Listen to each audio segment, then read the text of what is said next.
Po vymodelovaní auta a stiahnutí príslušných doplnkov prichádza na rad rigovanie modelu. Vycentroval som si origin auta a stlačením klávesovej skratky Alt-G som si model presunul do stredu scény.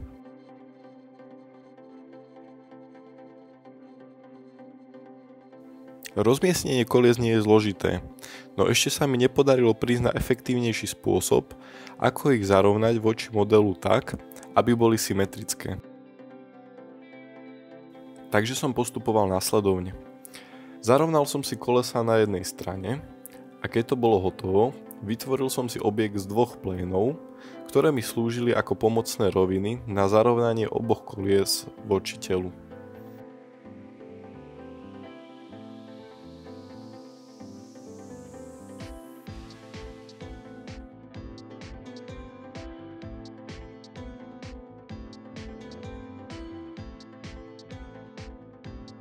Pomocné plény som si zarovnal so stredom karosérie.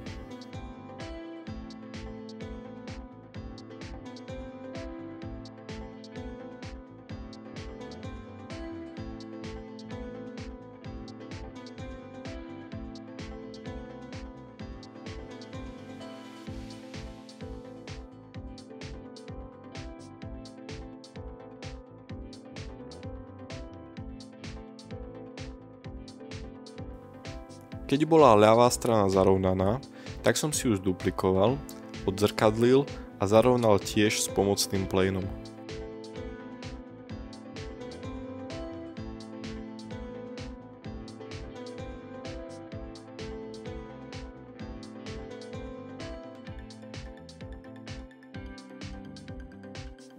Nastala však chyba pri zrkadlení, totižto brzdiče sa nechceli zrkadliť spolu s kolesom. Preto som ich musel joinnúť a následne rozpojiť.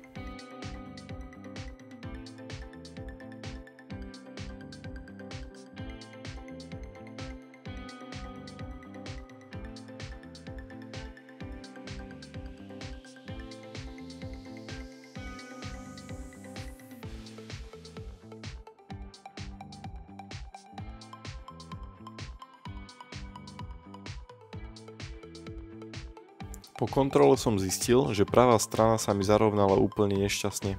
Treba si na to dávať pozor.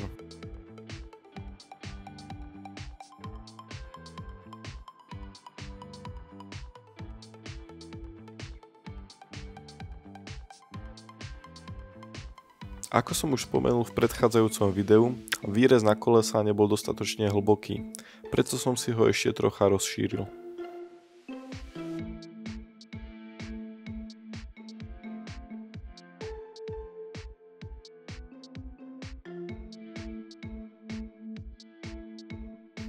Teraz nasleduje jeden z najdôležitejších krokov a to je pomenovanie častí modelu.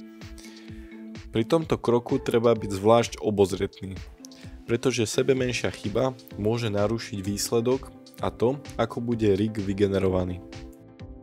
Každá súčiastka má svoj jedinečný názov, ktorý treba dodržať. Môžete ich teraz vidieť na obrazovke alebo v popise videa.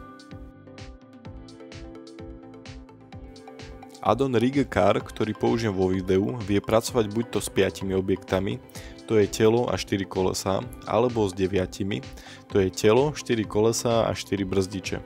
V oboch prípadoch treba dbať na to, aby ste sa vyhli preklepom v názvoch, pretože sebemenší preklep môže znamenať nefunkčný rig.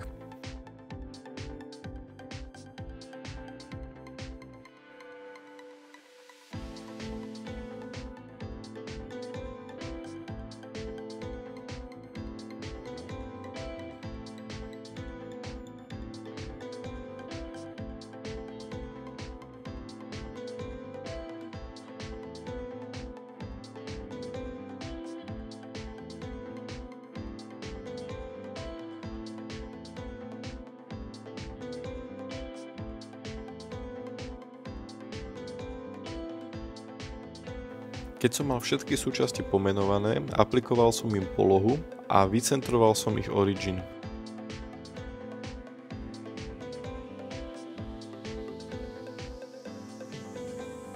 Počas modelovania sa môže stať, že si nevedome prehodíme orientáciu faceov.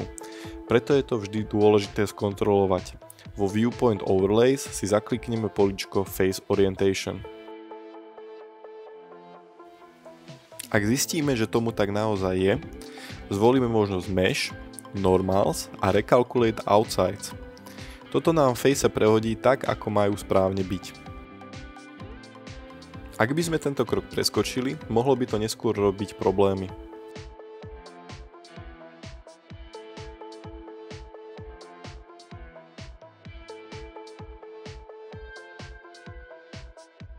Pri vytvorení rigu postupujeme nasledovne. Ako prvé si celý model presunieme do kladnej Z-kovej osy. Pokiaľ by sme tak neurobili, kolesá by mohli byť offsetnuté a kosti by mohli byť zle uložené. Klávesou skratkou Shift A a zvolením Armature Car následne vložíme kostru pre auto.